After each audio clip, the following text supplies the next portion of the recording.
I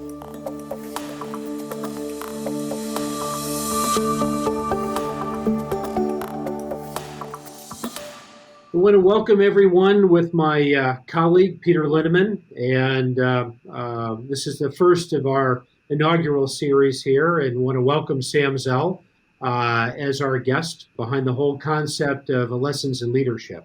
Sam, you probably don't need any kind of introduction, but in the spirit of educating the people who may not know you as well, I know you and Peter have been close for years. So, Peter, do you want to do a brief introduction of Sam? Will do. Sam, I think it was about 31 years ago when we first met. You think about little different. We've done a lot since. Sam Zell needs no You introduction. don't look as good. Isn't that the truth? Sam has been, in my view, the definition of an entrepreneur, both in real estate and outside of real estate. He, if I were casting a movie and I wanted to have it about the entrepreneur, it would be Sam. His resume is long. He's done dozens of companies outside of real estate. He's done equity offices, equity international, equity residential, equity lifestyle, equity commonwealth, on and on. And some of he's kept, some of he's exited. He's also done private funds. I think you're the father of the real estate private equity funds with Zell Merrill 1, 2, 3, 4.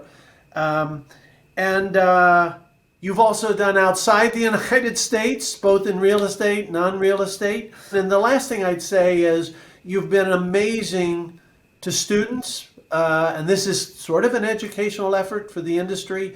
You were always great coming to my classes. I know you do a lot of others. You've supported a lot of universities' work in entrepreneurship and real estate, not least the Zell Lurie Real Estate Center at Wharton. So, Sam, thank you.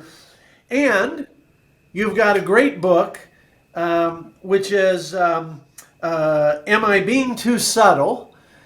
Which, if you've never heard Sam and you read this book, you hear Sam.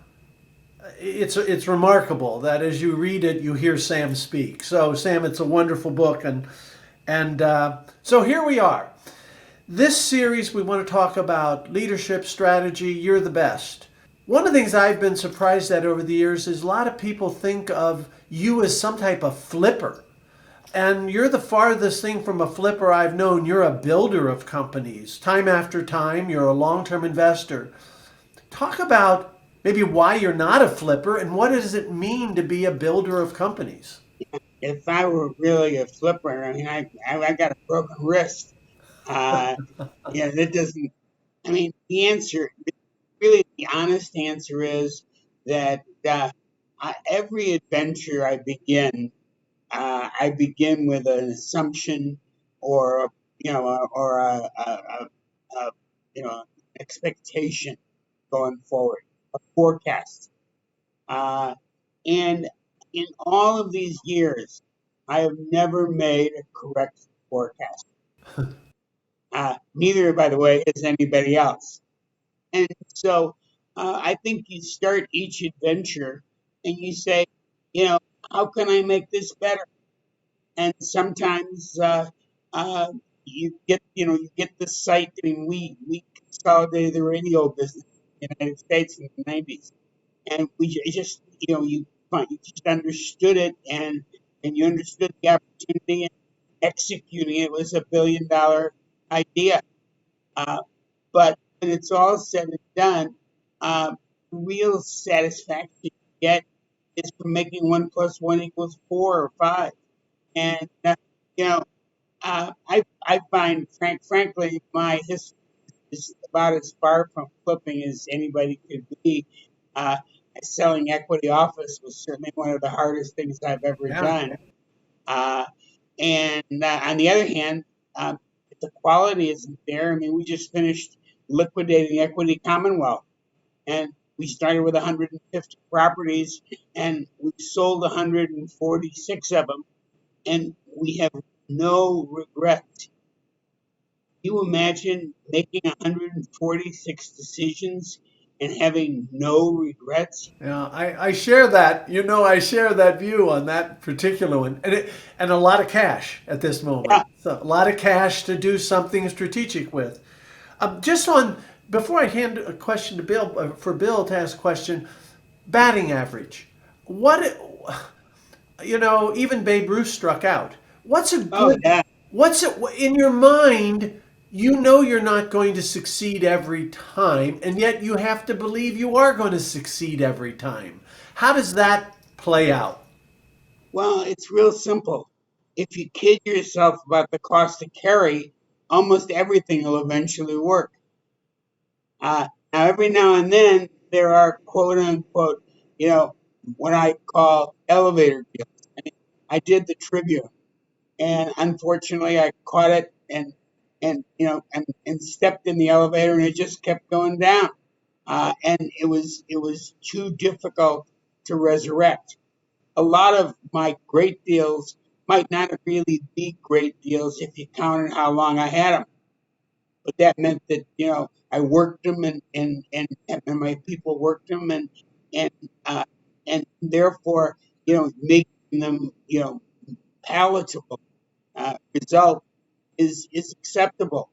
But some great philosopher came up with this concept called the 80-20 rule, and it's 20% of the deals are 80% of the profits. Uh, Uh, it's the 20% of the deals where you catch it right.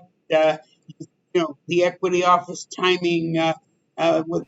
We created this product called Mucinex. I mean, it was just extraordinary. Home X.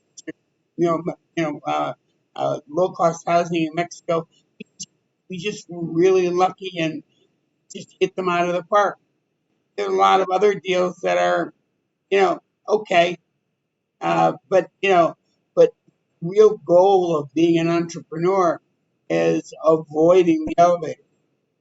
Sam, I want to turn to the subject of leadership, which, as you know, is near and dear to my heart, and I would really characterize you as maybe the founding father of the modern REIT industry. And one of the things you've done a unique job of is, on the one hand, straddling the divide between being a strong chairman and yet having great CEOs. That's typically oxymoronic. You either have one or the other, and you've been able to really straddle that divide and build great companies. How have you been able to do that? I actually think that I'm a great believer in quote fair trade and free trade. Uh, those are both based upon the concept of comparative advantage. A long time ago, when I selected a partner who was a mechanical engineer, I recognized that I like to make rain and make big decisions, and he loved to clean up after. And so, what I recognized early on was that if I were going to be successful, I had to be able to delegate true authority, and therefore, by doing so, I was building the people to run these businesses. And we've been very lucky. We've had a wonderful collection of CEOs in all of our real estate companies. But it's their company. I'm the strategist. I'm if necessary, the risk taker. But when it's all said and done, they got to be able to operate and operate without second guessing or anything else. And then I can evaluate, for the board's purposes, their performance, which I'm doing all the time. And sometimes, we've been in situations, not necessarily real estate, where the performance hasn't been adequate. Uh, and it was my job to opine on that. But the way in which you build, quote, powerful leaders, built a bunch of powerful leaders, is to give them enough rope. And then it's the old lasso story. Either they make a lasso or they hang themselves.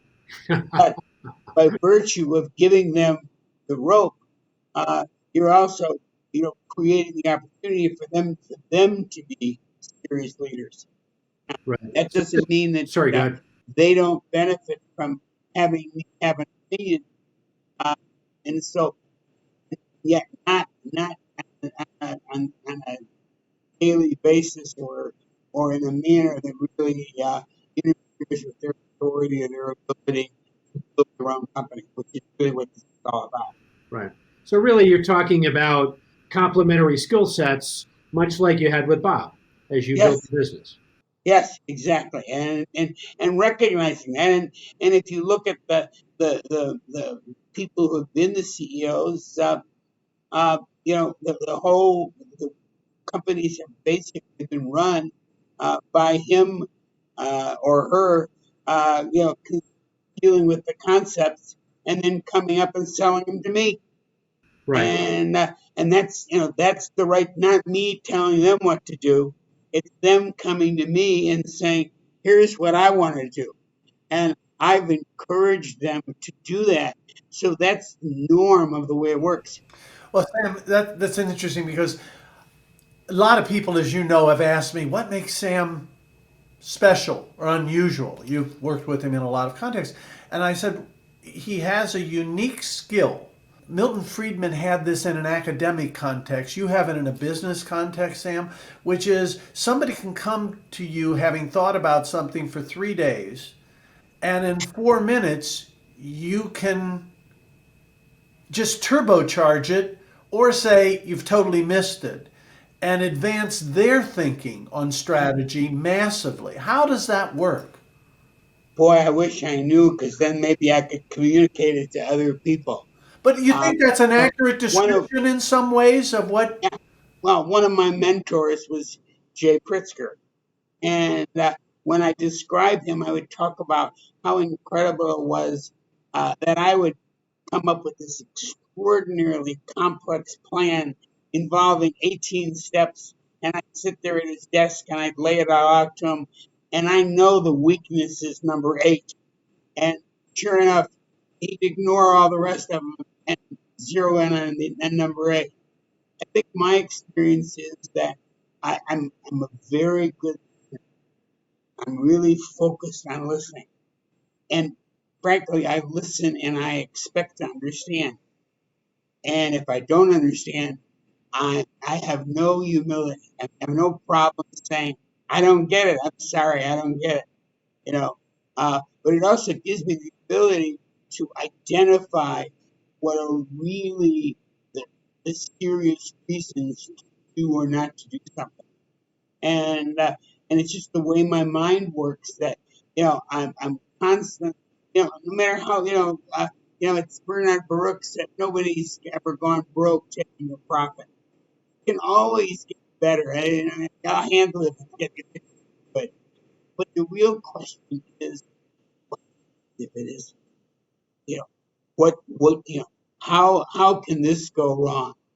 And I think in the same manner, that's the way I've always. So when somebody comes and tells me a story, and frankly, that's what I do all day long, is I listen to my people come to me with ideas or things we're doing, and all I don't pay much attention to all of the wonderful hockey stick numbers that they come up with to justify their positions.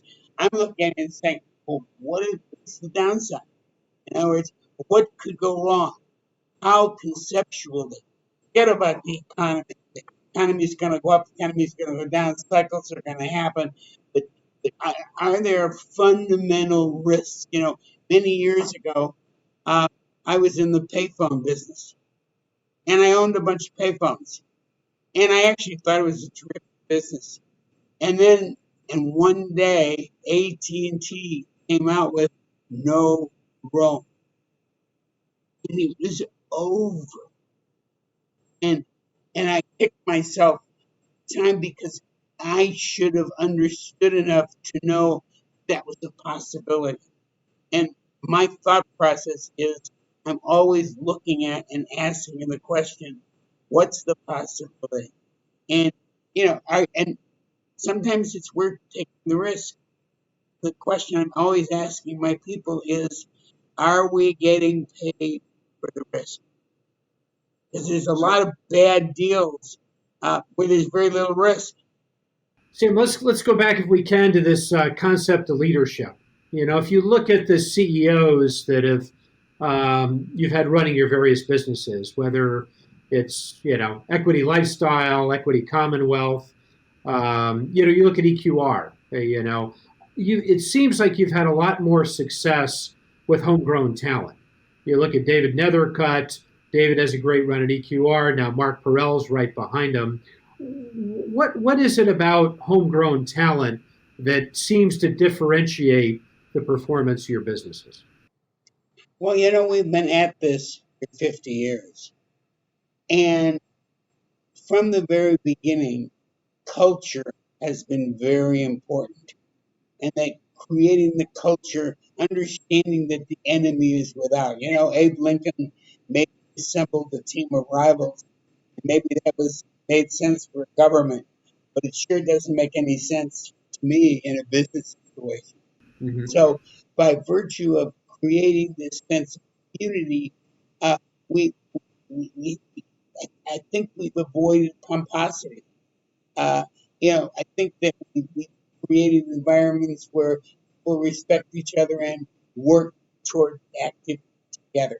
We had, only in the real estate side, we only had one outside, CEO, and that was difficult because we're used to a level of intensity and a level of knowledge that everybody had. Outside of that, we've had numerous CEOs that come and go. Most of the time, not always, most of the time, there's existing talent within the company that's never been taken advantage of. Mm-hmm. It's tough bringing in a true outsider into any company and expect them to be able to take leadership unless and really set the pace. Unless it's let's clean up the Phoenix and start from scratch and build the base done too. That's very encouraging.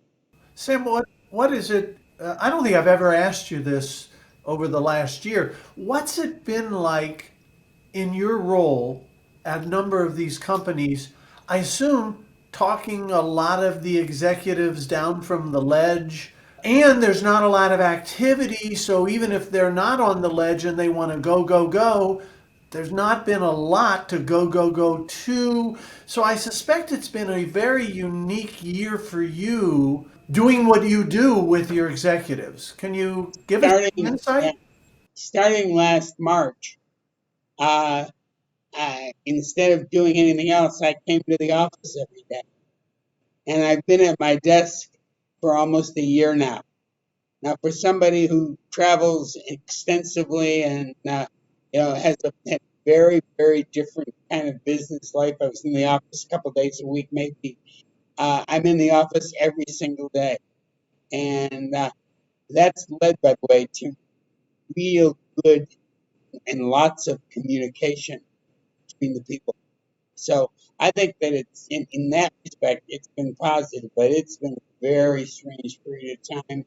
And my judgment, my role is to modify whichever direction they're going in.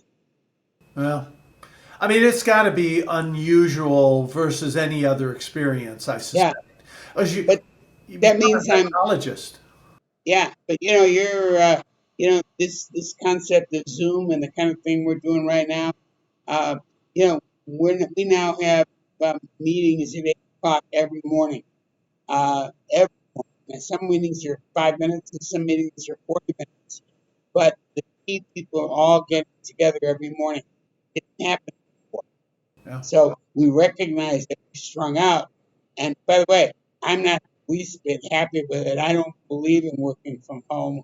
I think that the risks to leadership and setting an example and environment are very high, and I think we're all going to have trouble getting it all back together again. I remember we had a conversation in the early 90s. I can't tell you when because I don't remember, where you said something to the effect that the real estate industry at that time, let's just say 30 years ago, had some of the greatest transactionalists you'd ever encountered, but almost no strategist. Am I Yeah. characterizing correctly your comment? First of Yes. all, Yes. how do we And stand 30 years later in that regard? What, if you did, that was baseline, 30 years later, what's your grade card on that? well, I think the grade card has changed a lot. It's changed a lot because the nature of real estate. I mean, when I started out, there were 500 guys just like me. And when I was committed to something, I was committing my personal net worth to it. And today, I'm probably one of the few real estate guys around who's still using his own money. Yeah, it's a very different set of circumstances. So, and maybe that's why that statement at that time was correct. That since the definition of can we get it done also includes a lot of ego. Uh, when the guy's making the decision and saying I'm going to go forward, and I'm going to build this, I'm going to develop this, I'm going to buy this, I'm going to make this, I can get it done. Uh, Number one, today, instead of his own money, it's institutional money. And almost by definition, uh, using institutional money, you're building a whole bunch of checks and balances uh, go into making the decision. So it's much more ponderous. You got to get more people involved. And the idea being that the more people looking at it, the less likely you're going to make some quote unquote mistake. Yep. But I think the industry's changed very dramatically. Uh, it's nowhere near as uh, uh, boom and bust as it was. It's nowhere near as much focused on uh, building as it is focused on managing capital and managing assets. I mean, I tell people things, but in 1990, 1989, when I started Zell, which was the first real estate opportunity fund, institutional, 80% of people I called on did not have real estate as an asset class. Yeah. Yeah. 80%. There was literally a few people who understood, and everybody else said, well, there's either stocks or there's bonds, and real estate doesn't fit into either one of those things, so we don't have any real estate. And then we might have to run it, manage it, and that was not 1889. That was, So some people 1989. believe. You know, so there's been a real change in what's happened to real estate. I mean, in a way, it's like we've gone from Steve Roth uh, to, uh, to Gray. Roth. Roth was the builder, the nuts and bolts guy, and Gray was the strategist. Yeah. Yep. Yeah, no, I think that captures it. And Sam, it actually goes back to conversations about the whole industry we had 25 or so years ago. And when you think about the John Grays of the world, they benefited from that whole environment of learning in school, learning when they got out of school to Yeah, think in a totally different way that people just yeah. take for granted. But they were differently educated, Yeah. and we developed a much more sophisticated world, than we had. Just, think about, when I first started, it was FHA, and there were insurance companies, and the entire definition of raising capital for real estate was that arena, and uh, compared to where we are today, and tranches and public equities, Much more. there's just Totally incredible different world. change and sophistication in our business. Let me. We're kind of coming on up to the magic time here, Sam. But we anticipate that a lot of younger people will be watching this, and obviously trying to absorb as much as they could. If you have some advice for somebody who's looking to, in essence, develop a career in real estate and really step up as a leader, what skills do you think they're going to need going forward? Well, it's a little bit like asking me tell me all you know while standing on one foot. Um, I think that There's not. it starts with self confidence, and I use the word self confidence, based on reality. I mean, I had what seemed to me to be a very logical concept that if I could buy for less than it cost to replace, I had some security and safety, and to me that was just a logical solution to kind of coming up with a problem. Uh, Somebody who wants to be successful is somebody who has to not only see the problem but see the solutions.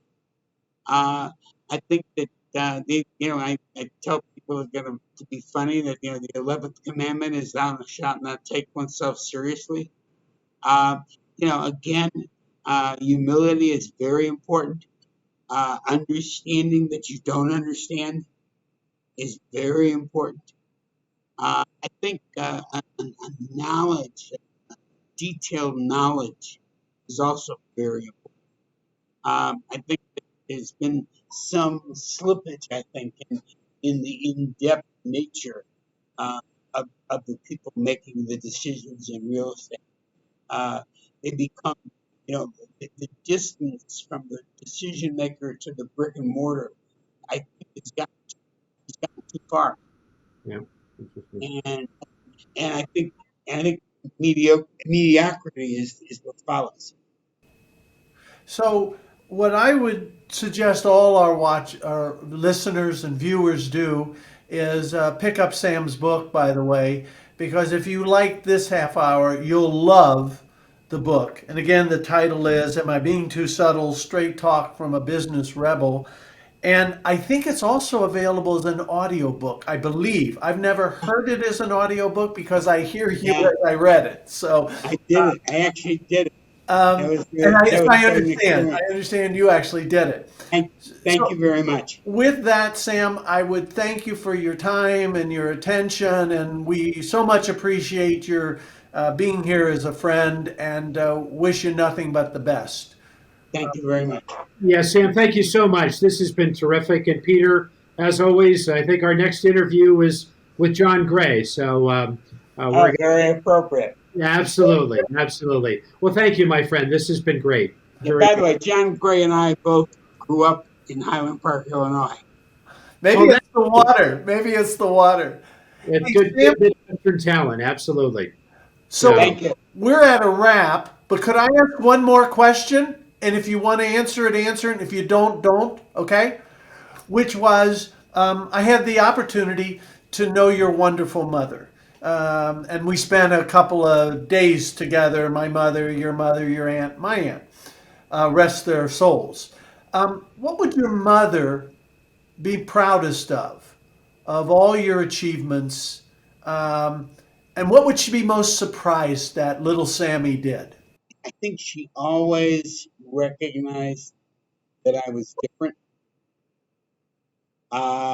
I think she probably was surprised at the scale upon which I was able to create and further my objectives.